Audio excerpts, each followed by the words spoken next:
And the speakers now opened the question about the roles, what different actors are doing in China cooperation, and now it is time to conclude and summarize, and when needed to raise also additional perspectives. And we have invited three panelists. The first one is Mr. Li Yingzhen from the Chinese Embassy, Professor Hugo Tsai from our home base, and then Ms. Sophia Lähdeniemi from CIMA, Center for International Mobility. You are most welcome, and maybe we start our panel by the comments and observations of Mr. Deng. Yeah. Oh, but if you let's Professor Tsai, Mr. Tsai, start. Okay, Tsai, you can start. Yeah, thank you for giving me the opportunity to start. It's quite a challenging job, to give any kind of summary in short about today's meeting, because the information is very rich, and we have a discussion upon many topics. But anyway, I can share my. Oh, sorry, maybe I just hold up this. Anyway, I can share my feelings of today. I feel, I'm quite pleased to see the discussion, and this is really something we have been expecting, to have the real discussion and debates on the issues, topics we are working on. Today we see that many of the key actors in the field are here. We are not only, talking something, superficial, but really something practical and very deep. I see, at least I feel that more or less we have reached a common understanding on what kind of challenges we are facing now. And also we agree that we need to take some actions, for example, to join our forces, to have more coordination between the actors, to enhance the quality assurance, to develop the training programs together. I think maybe, we can leave the conclusion or summary to the moderator of the panel to sample later. And I would like to have additional, two or three points, based on my understanding of today's, discussion. I see that even though we have quite a promising stories, especially in the afternoon session, we have more practical actors talking about their successful experiences. But in a way, I think in general, we still have some. We can see the weaknesses on challenges in capacity building. So I think we have good visions. We are taking really serious China cooperation. But on the other hand, we need to really develop our capacity in the field. And from the very basic level, I think Mr. Deng has already mentioned some thoughts regarding how to utilize the Chinese students or graduates from the finished education. I think this is certainly something we need to further explore, because we have the resources, we have the networks available, we have the young talents who really want to contribute in the field. We need to find how we can offer them opportunities, how we can utilize them. So this is something we can already do immediately. But secondly, it's also related to Mr.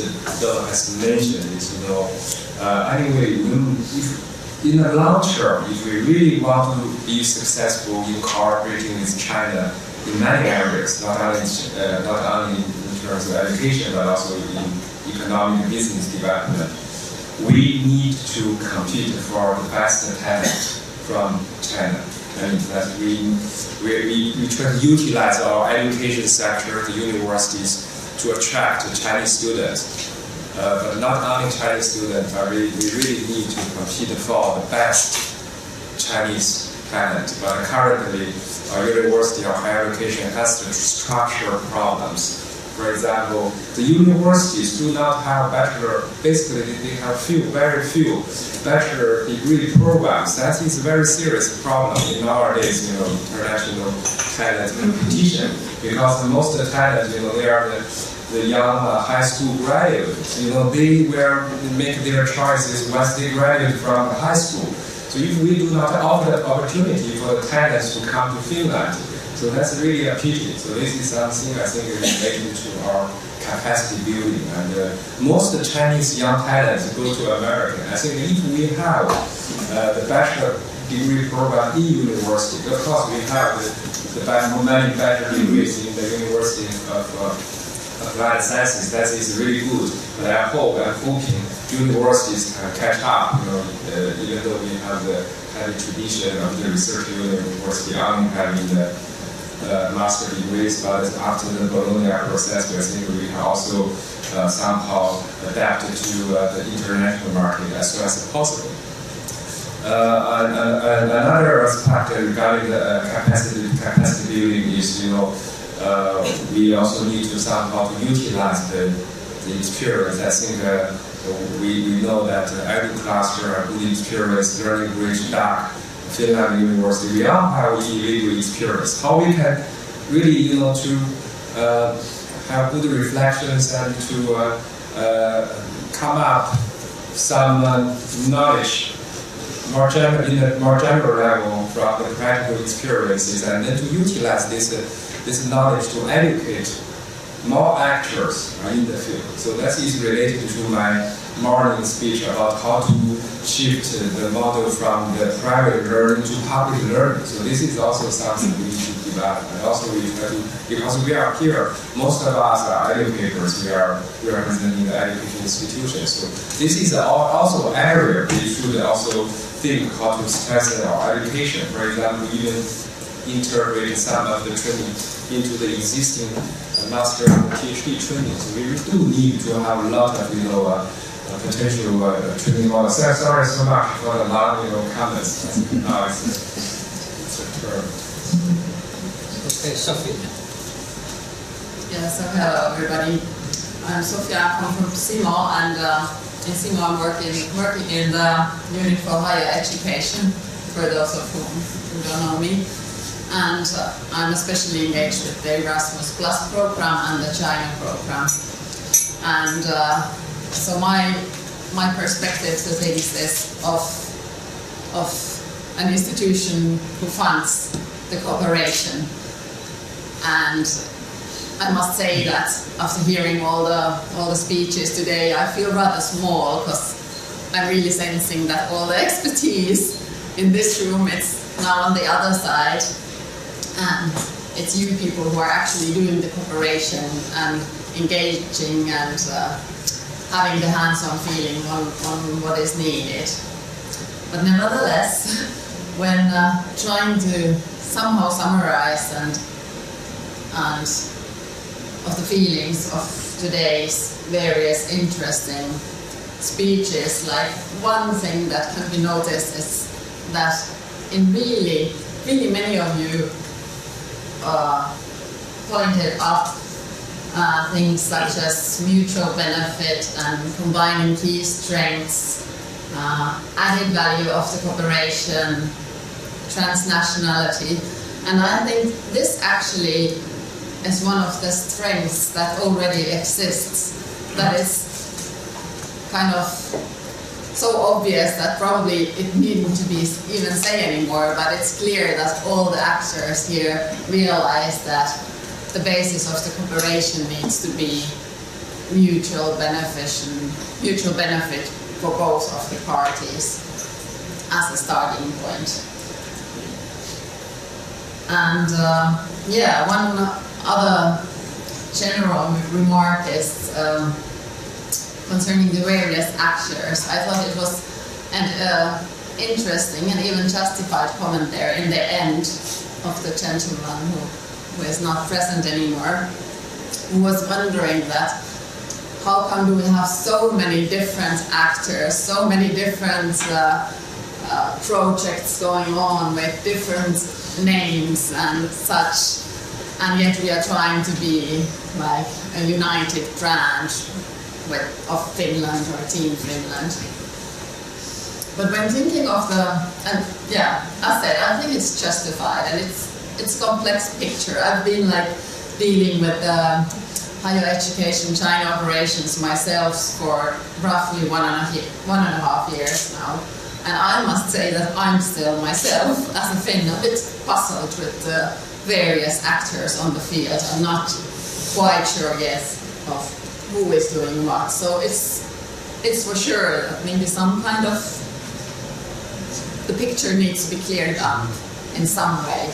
I don't have the answer what it needs to be, but I could imagine that if we in Finland don't get easily a grasp of the different actors, how can they get a hold of it in China? Yet, at the same time, when thinking of the China program perspective, and it's a program that funds various types of educational cooperation initiatives between Finnish and Chinese higher education institutions. And the program is very kind of wide and permitting of its nature, and we accept really many forms of cooperation. And for the past almost 2 years, we've been wondering the same thing that's raised up in this room, that how can we get the different actors work more together?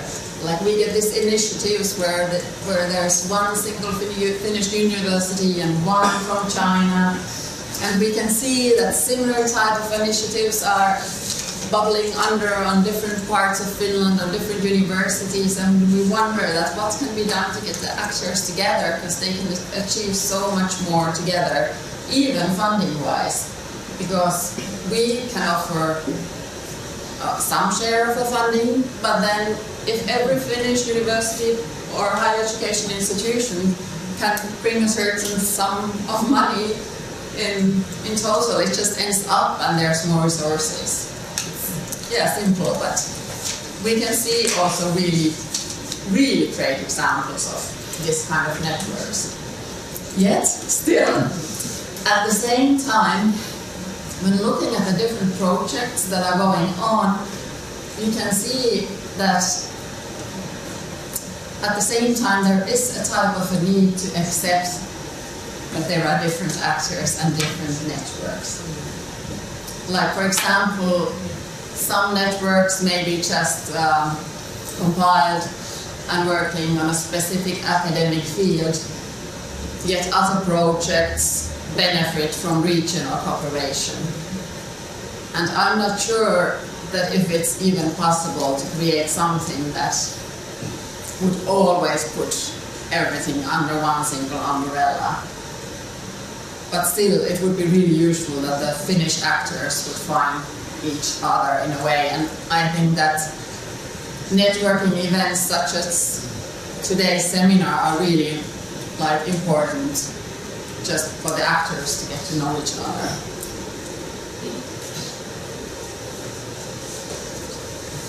Also, so I agree with the opinions. So these are under the same umbrellas. So to go to the Chinese education market, it's very important. Just like Finland University, I asked, what's so this title? Yeah, why Finland University? What does it mean? I think maybe this is a new university. In fact, no. So we must think about how to do this. So of course, the name is also sometimes very important. Yes. Should we have the next round of comments? I fully agree that now the next challenge or the concrete task for us is to find effective mechanisms, how to share the information, not only to to have the forum. We need to continuously have the forum without gather people together. So that means we need a good platform. So we know what we are doing with each other and how we can share experience from others. I really hope, based on the existing efforts of all the actors, particularly with the involvement of Beijing University, with the FERC, Finnish Education Center, and the SERI together with others, we would like to develop the network concept within the network, so we can make all kinds of forums possible. So we will develop this together, sharing the experience together. We will promote one common image of Finnish education to China. Okay, so I would like to add something so really interesting for you. Sometimes a lot of companies people, so you don't know how serious the education market in China is. I explain to you. I can tell the details to you. So before coming to work in Finland, I was director of international affairs in Beijing Normal University. So they met me in my office in Beijing Normal University. So they also want to do something with us. So, okay, so I told him, you're welcome, but honestly speaking, that's all. Yeah. Because why? First, the Chinese universities and the Chinese students, especially high school students, they put their eyes on USA. This is the first choice. We can do anything. So in this field, yeah. So they focus on UK and Germany. So France now is so, yeah. I tell my story, yeah. In 2010, University of London in Malmö, so the vice rector came to my office and asked me, so Mr. Deng, please help us to recruit your students to come to my university to study for PhD, for bachelor's degree. Then, okay, so I called the dean of life science and so okay, so now the vice rector of London University of Swedish, so came from University Peace, so organized one seminar with him. The vice rector went to this life science department. They felt very disappointed. Because why? Because graduates of bachelor's degree of this life science department, most of them, 90% of students, they have chosen the USA universities. They already have offer. So this is very, very serious. And so this American university know this situation. Yeah. So the Harvard University, Yale University, UK Berkeley, University of Tokyo, they set up special representative office in Beijing one by one. This is they went to China. So personally, yeah. So but Finnish University only so say in Helsinki or in Tampere and asked Mr. Min, could you please do something? So this is very, very serious. So this is a real picture of China's education market. I fully agree, but I also see there are some possible solutions. There's really good opportunities by utilizing the current training program, even though we are talking about education export, but I would like just to use training because I think in the Chinese market, everybody knows when you talk about training, learning is not free, so not necessary to use education export. But anyway, nowadays, for the training organizations like Finland University EduCluster, you are mainly training. At least a part of your business is to train the Chinese school principals. I think these are not simply about something change their management concept. They play a key role in influencing the young students' decisions for their study destination. So I think universities in Finland should also work together with training agencies, because anyways, the international offices of the university travel to different parts of the world to promote their institutions in studying by the education, in the education files. It's not very effective because you mainly reach the students, who already have some other, decisions to the United States, just pass by, finish, study. Okay, there is a place, for free education. But the key part for the marketing is how to influence the Chinese educators, meaning influencing the teachers and principals. And the principals are very important. So why not, as the training providers, you can also cooperate with the universities who want to attract young Chinese students, also the University of Applied Sciences. They can, for example, host a special session for the principals. The Chinese principals would love to do it. And also, benefit for the education trainers is saving your cost. At least they can host one day, maybe offer lunch or whatever, this is part of the training program. So you get much more benefits. And this are some comments. Sabo, I think Nadia has. Okay, yes. Yes, and a very quick comment. Thank you very much, by the way. It's excellent. It's very insightful and very much sort of new key points. Mr. Deng Ning and others. So I actually have a question now, because we know that the challenge is phenomenal. The challenge is phenomenal. And for example, you have been now in Finland for quite some time, but you also both know what Finland looks from China. What should we do to differentiate from those Harvards and Gates and others? So what are the strengths of Finland that we should build? Okay? That's the first very simple question. And the second thing is that it is indeed very important to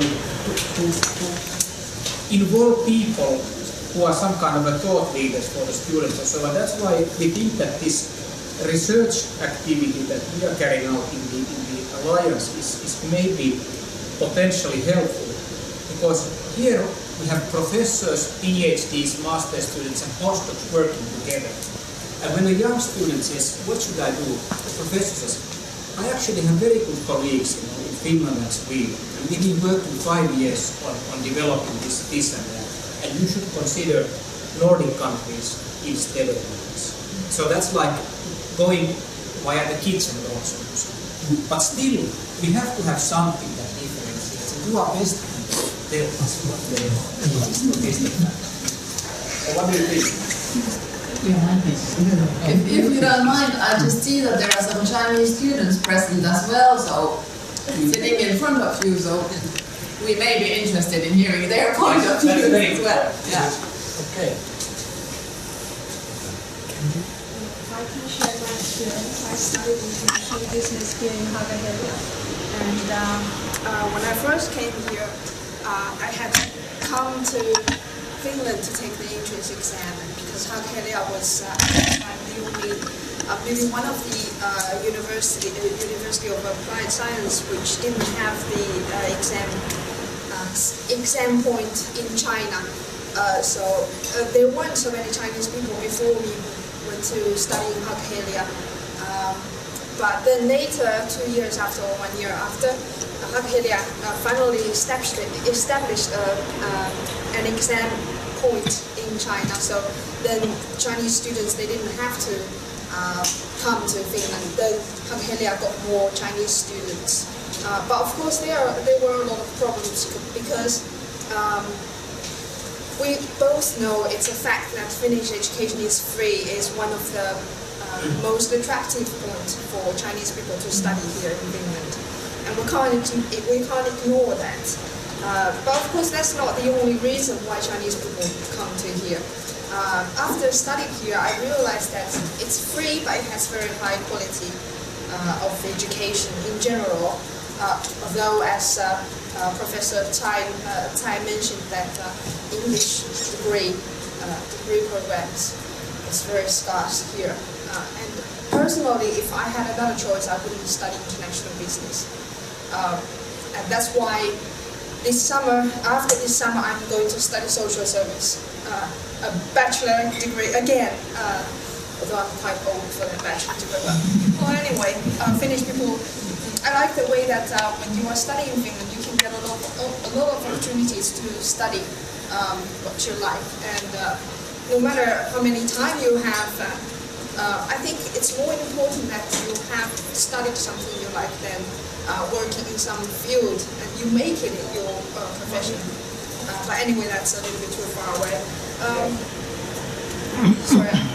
Missed the point. You actually answered me. A very quick comment, because there's lots of good questions coming from the audience. Is that this was really very key point, by the way, to raise that we should listen to students. If I think the 20 years I've been working in business and research and education, most of the real breakthroughs have been done by students. All the introductions to key people, all the like insightful ideas, they actually come from the professors, not from students. So that was really a good point.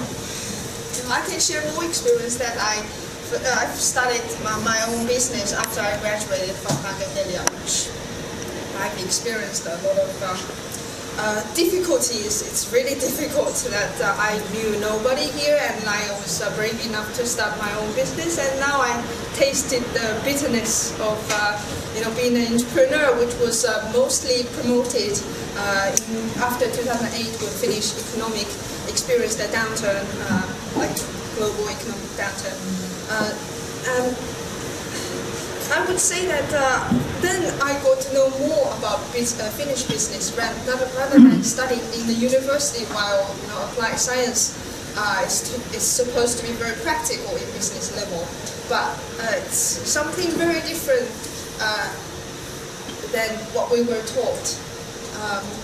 I wouldn't say that the level is not. I wouldn't say that the level of education was high enough. I think it was high, but wasn't enough and wasn't prepared enough for international students to get into another environment to study.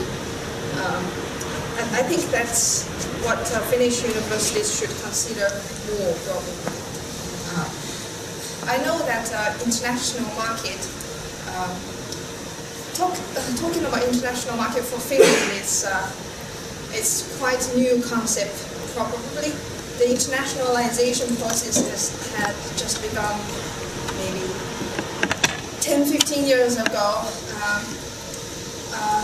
My husband, he came into Finland as a European citizen. He came here 10 years ago, 11 years ago. He said it was, he couldn't see a lot of foreigners living here, and language was the problem, and he's still struggling with the language, which is not surprising, I think, for most of foreign people living here. But again, I don't think language is the key issue to really get involved to the society.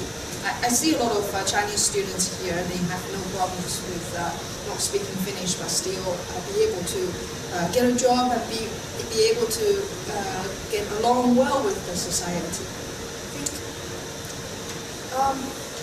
I think universities play a very, very important role in really bringing together another culture with the local culture, which can here are a lot of players in the education sector. I think they are benefiting from those pioneer universities who are really engaging the relationships between individuals and government organizations. We have a lot of good examples here, also a lot of things to do.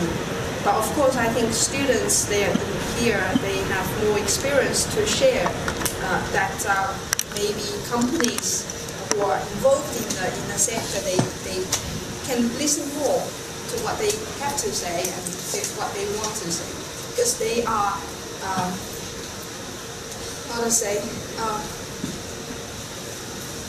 they are like the chess on the board that the companies are playing with them, but I think themselves has a character on the chessboard.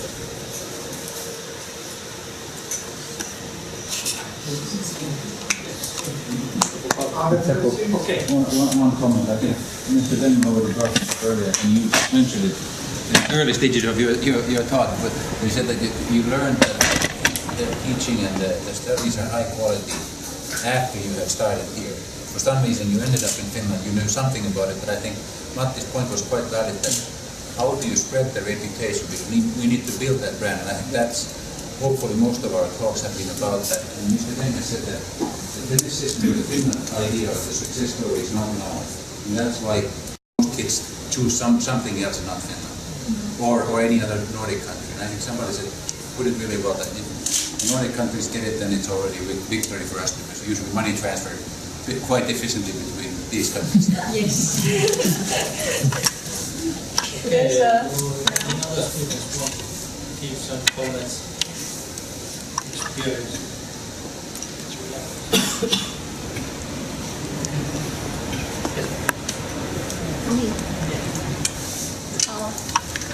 Okay, since I had my, I'm the Erasmus Mundus program student 5 years ago, majoring in higher education. Actually, we had our 2 years master studies in 3 European universities. One is in Oslo, Norway, Oslo University, and Finland Country University, and one of the cooperator university in Portugal, Aveiro University. I think I'm studying higher education, but actually only in the higher education field. I didn't know much about the Finnish elementary school until the PISA ranking was so high that Finland started the education export by training the Chinese principals in Finland. I have been involved in many training sessions as an interpreter. Until then, I realized how wonderful the Finnish elementary school system are so good, and I really want to do more, make the contribution in this field to bring this Finnish value in education to China. But I mean, when I was as a student in higher education, I didn't realize how good the Finnish university in elementary level until I was involved in the practical training sessions. I know more about it. This is as she shared that through the work, through the practice work in the field, we learn more than we learn in the theory, in the classroom, in the school. Good point. I have one comment that I would like you to consider also that. Excuse me, we don't hear. Sorry. You speak up. That is a quite, that is a question, an issue from the point of view of education, because I think that is the most common experience, that yes, I really understand this after post-experience when I have been working, I've been in working life. But the question is, would you understand the working life so good if you didn't have that, if you wouldn't have that theoretical thinking, pondering and studying before it, like the foundation to that knowledge you get in practice. This is just one point. Okay, the final words to panelists.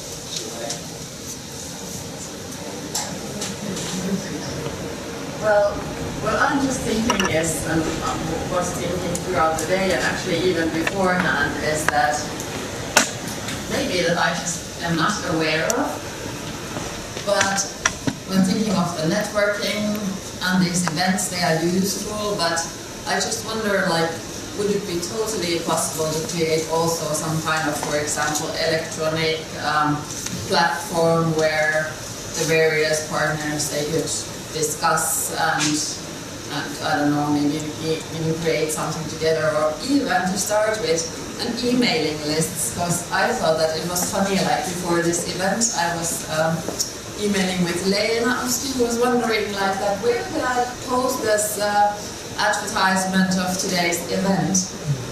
And I had just a few days before wondered that Simo is organizing a seminar on collaborative degree programs between China and Finland, and I was just had been before the same question, wondering like, how can I reach all the parties that are interested in this? And there is, we don't have a channel. I think that to start with, it would be good to have some kind of joint channel, national emailing lists for education between China and Finland. Okay, I think this is a good time to good comment to start closing the seminar, because we really need some more structures for collaboration. We need some platforms crossing the countries. And when we see that when we are talking about educational cooperation, we are partly talking about academic cooperation and mobility of students, but more and more we are doing also more commercial export of training courses, and what is urgently needed is the clarification of roles of the educational institutions, companies, municipalities, the ministry, CIMOR as part of the ministry, and so on. This kind of clarification is really needed, and in the process of developing cooperation, we urgently need both top-down processes, but more and more also the bottom-up processes, where the actors themselves take the initiative, but hopefully in a more coordinated way. And also we have been talking here about the horizontal cooperation, meaning the cooperation among the universities and the educational institutions and so on. But more and more we also need to find our partners by a more vertical way, meaning that we should develop the programs and projects where we have a participation from the universities, university of applied sciences, schools, vocational schools, companies, and what is my dream, that we would find some partners in China where we would have a more comprehensive approach, bringing different expertise from both business and education and public administration for the development of some, for instance, some new regions, new activities, and creating something new, and by that way giving some added value for China. Thank you so much, and now it is time to give floor to Vice Rector Melin to close the seminar. I will be pretty brief. Thank you for all presentators, and thank you for us